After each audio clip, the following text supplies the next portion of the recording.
Hi, Phil here with the 2016 Subaru Legacy. We have this in today to upgrade the low beam and high beam DRL to our new SL1 LED headlight bulbs for increased visibility and a more modern appearance thanks to the cool white color temperature.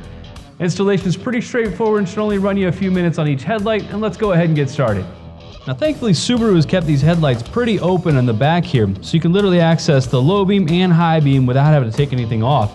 We'll start with the low beam. We'll simply want to depress the socket, pull it straight down, and then rotate the bulb counterclockwise to pull it out of the housing.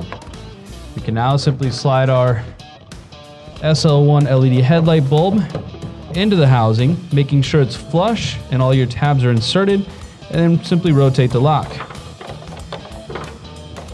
Now we'll want to connect back to the factory socket to complete that one. Next, we'll start the same process on the high beam. We depress the socket again, rotate the bulb and pull it on out.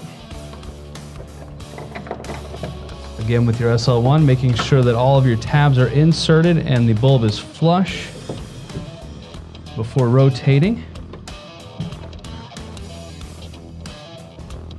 Lock it into place and plug it in. Now you want to test before you button everything up to make sure your polarity is correct. If your bulbs aren't lighting, you'll simply want to rotate these connections 180 degrees and then plug them back into the socket. Once you've confirmed that, we can now move to the other side of the car, complete that headlight, button up all your wiring to complete your installation. With your installation now complete, you'll have an increase in visibility as well as a much more modern appearance thanks to the cool white color temperature. This also matches very well with some of our other LED options for this car. Now please note that Subaru does use the high beam as your DRL, and the way this circuit is designed does mean that your DRL will be at full power during the day. For more information on these products, visit us at diodedynamics.com or use our dealer locator to find a dealer near you. Thanks for watching.